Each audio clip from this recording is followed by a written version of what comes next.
Kanto people are blockheads. Also, I did not even notice that item was there, but actually I was gonna say I just need a potion because I would like to level up our not partner Bulbasaur, our Bulbasaur, not partner Bulbasaur, just Bulbasaur, to use it in some more battle. Also, the menus, honestly, the menus in this game, I kind of like them. I do have some issues with this game in regards to its menus, but overall, I don't think they're terrible. They definitely could be better, but I'd say they're overall a significant improvement on the base games, just because you can actually move across an entire grid rather than scroll through everything. But yeah, there's a lot of things about this game. There's a great number of things, and I know that I feel like my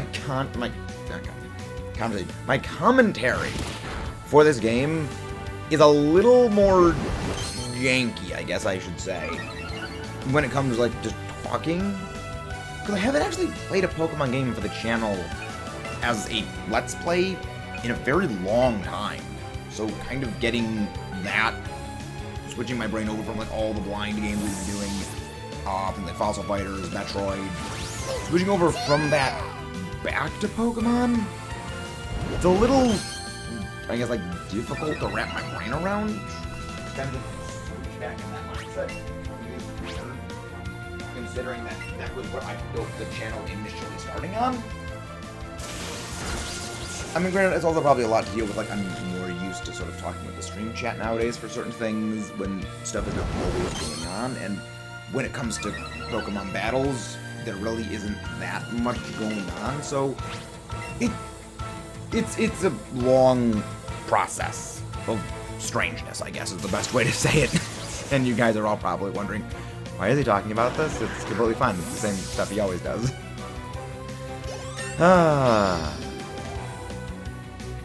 Chalk it up to me not being practiced things. We got a level up. Bulbasaur finally did manage to grow a level, and I was going to learn Vine Whip, but actually just learned Vine Whip right now, which is very good considering what we're going to be going up against soon. And this actually is something that I will agree with people on for not liking. For a second, the Bulbasaur appeared, I was like, wait, did another Bulbasaur just spontaneously pop up? No. I'll avoid the Weedle. I do like, though, how you have, like, the particle effects. I do like that. As, like, it does, like, distinguish everything from each other. The funny thing is that, oh yeah, we learned Vine Whip. Vine Whip is going to be completely useless against everything around here because they're all bug types, aside from Pikachu. Because it will just, everything will massive resist it. Like, yes, Vine Whip, completely useless. I love it. Not really. Pikachu. What did I say? It isn't grass. Everything here will body grass types. One thing it has poison move, it will definitely be significantly better. But I do think that with the same type of attack bonus, Tackle would still be the superior move.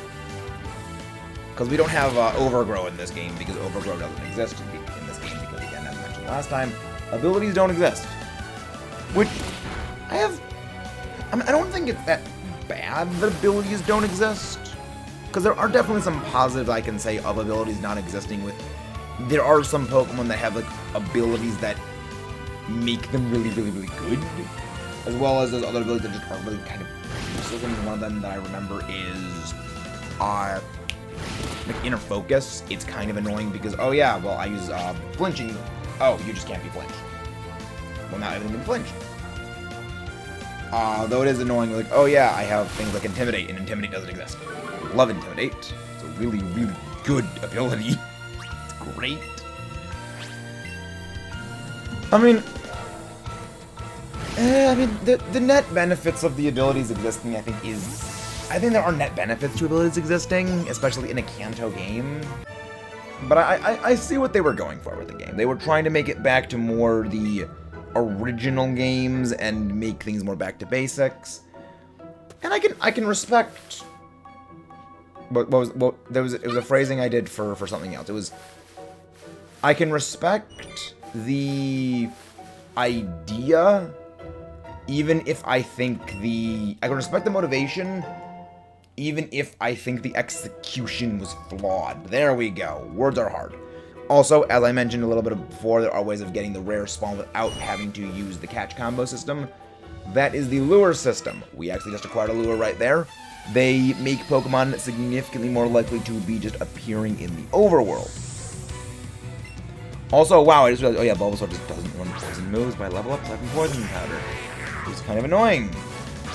But that's one thing that I do kind of find funny, is there are so many Pokemon in these games that have amazing, amazing status and support moves that are really good. Like, oh yeah, Slate Powder, great for helping catch Pokemon. Poison Powder, Stun Sport, also great for like doing residual damage, catching Pokemon easier.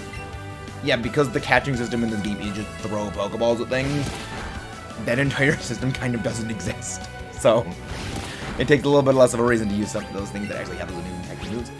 Granted, those techie moves are still very, very helpful with regards to battles, which I do find definitely very good to have. I mean, being able to, status big opponents is good in anything. Because, like, opponents. Like, if the Pokemon does have a stat disadvantage, it very much does help. But, yeah, the catching boost that a lot of Pokemon have that's useful doesn't really exist, which is unfortunate. Bulbasaur is...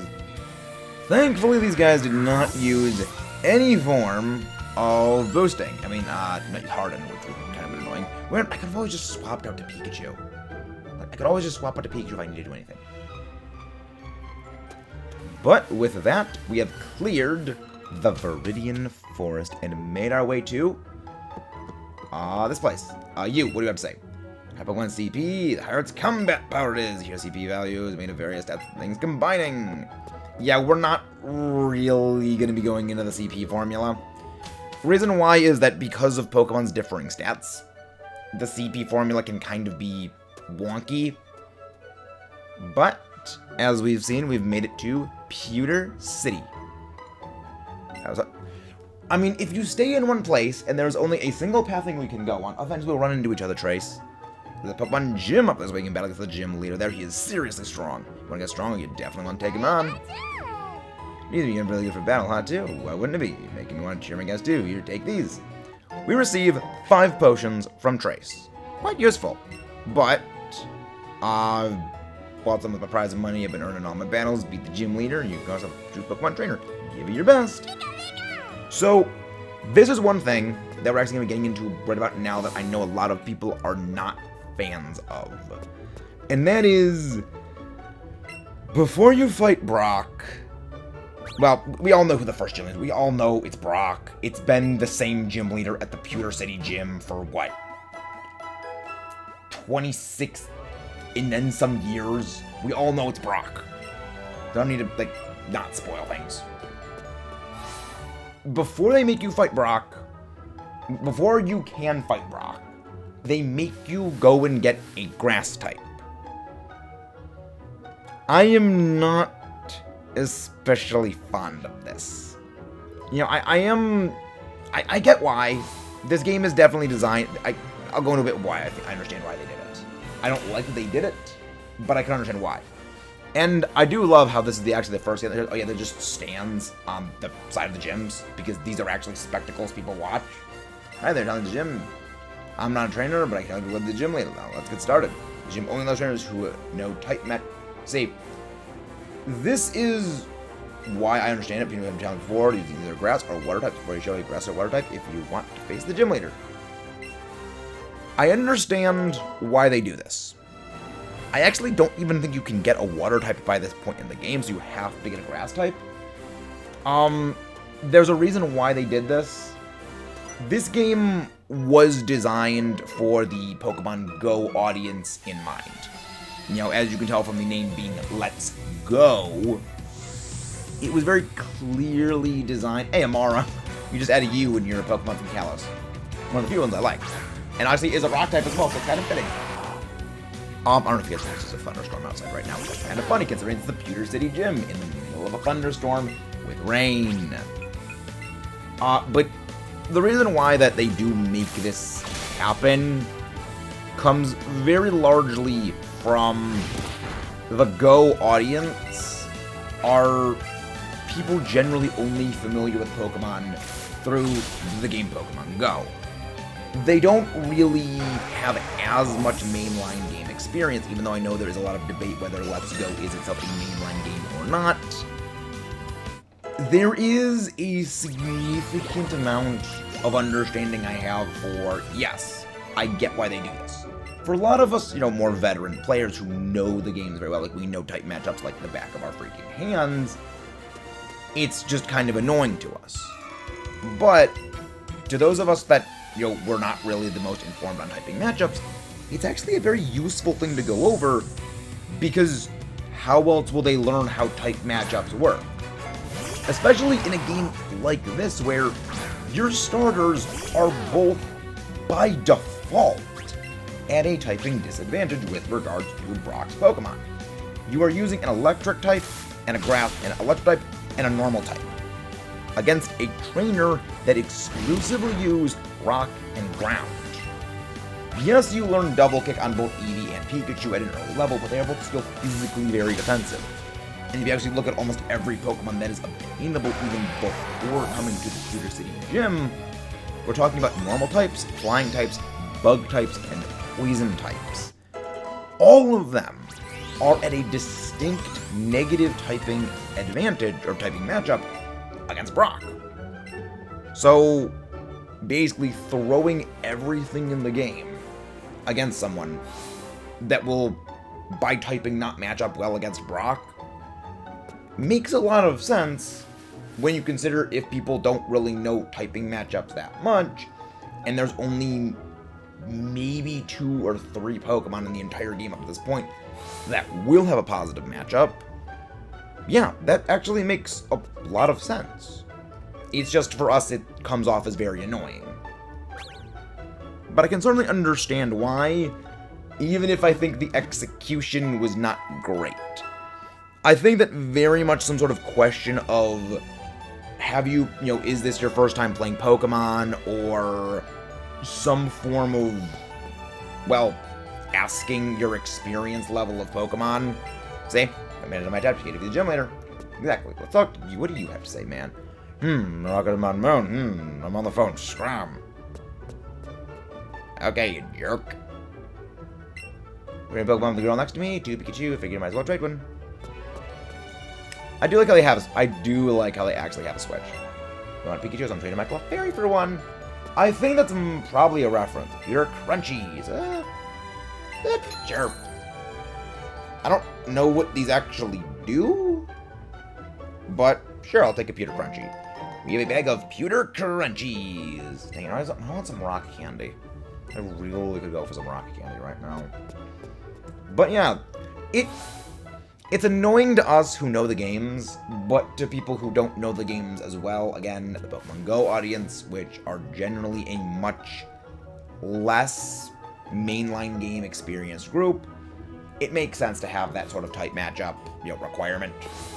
Because again, it's very good design from the standpoint of player courtesy. So here I'm Brock, the Pewter City Gym Leader. Well, Pewter City's Gym Leader. And just by looking at my Pokemon, how rock hard my willpower is, but one is harder than rock, and I have true grit and determination. My Pokemon are all rock types. Wow, you're gonna challenge me even though you lose? We're training on demands. So be it, show me your best. Okay, I never got why he does the arm cross. I never I guess it's to make him look more intimidating. Which, I mean, to be fair, it probably does. It just, in the 3D, it doesn't really work as well back when it was sprite art from Gen 1. It kind of worked. Oh, I didn't realize you were this high level. First potential mistake of the project. Brock is going to be leading off with, let me actually go pull up the team before I continue, because I didn't realize this was actually this high level. I don't know if you guys can hear the rain coming down, like it's coming down in freaking sheets right outside. All you guys are listen if you guys can actually hear it. Brock's initial match, we'll get into why it is initial match later, leads off with a level 11 Geodude. No ability, of course, there's nothing in this game has an ability, knowing only the move Tackle. which is quite good for me, as it does not have a rock-type move, which would probably wreck me. Rock-wrecker me. I like puns. Pun speed. Go for a Vine Whip. Fortunately, I don't think we will do well against Residency again. I got cocky. Even though I know type matchups, I got cocky. And probably shouldn't have gone into this low level. Last Pokemon of his team is an Onyx, level 12, move Headbutt, Bind, and Rock Throw. This thing is actually very powerful considering. Yes, it does not have a ground-type move, but it still has a base 70 power, 80 base power Headbutt, which is actually quite good. It has a very, very high speed stat, actually, for being as bulky as it is physically. And again, having mentioned, yeah, I mean, there was no chance that Bulbasaur was going to be surviving anyway. I would have thought it would have outsped it, but I mean, again, Onyx is notable among Pokemon from especially Gen 1 as being an especially speedy rock type. So, this is a little bad.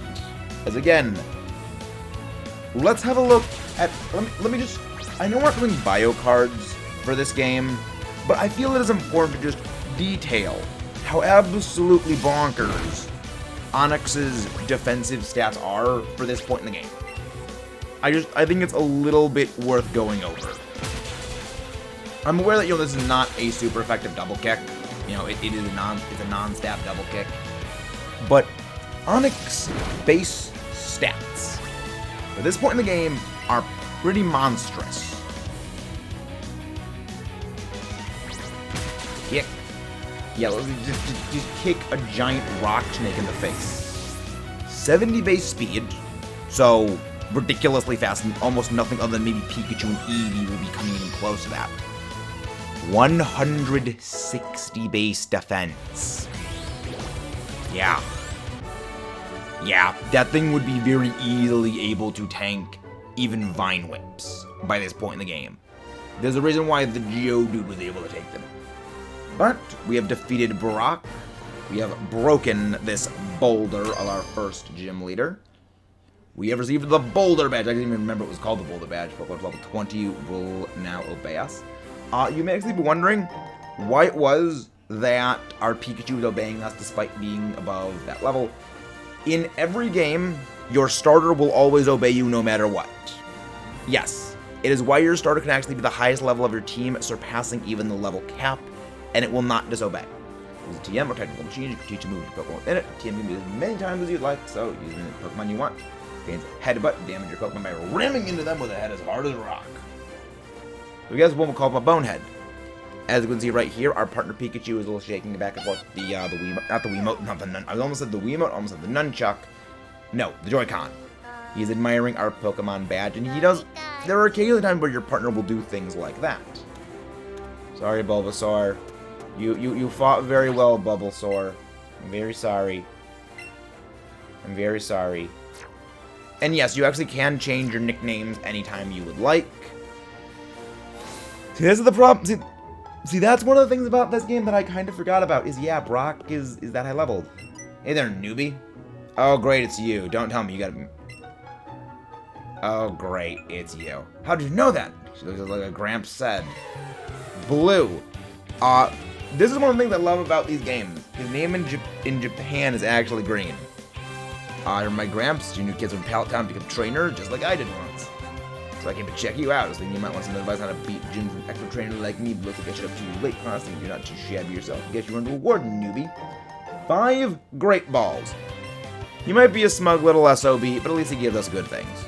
Even better to catch Pokemon that was playing on Pokeballs. Hey, you got in here, you got a Pokedex right, but Gramps finally let me made one. You made me scribble on a map with a pencil on recounted Pokemon. Okay, that's funny. That's funny. You better do a good job helping him out, Mr. Professor Oak. Maybe Professor Oak to you, but he's more cookies to my grandpa. See you later. At least they toned down him being an absolute jackwagon. So I like that. Because I'll be front and center honest. I don't like Blue. He is by far my least favorite rival in any Pokemon game. I really don't like him. But But we have to heal up our team, and I think this is an excellent place to end off for this video. So, thank you guys for coming out today. Have a wonderful night, and especially topical, let's rock and roll. See you guys next time, and we'll be continuing on Pokemon Let's Go Pikachu, or whatever ongoing series we have, because there are like probably 4 ongoing uploads right now, because I can't make up my mind.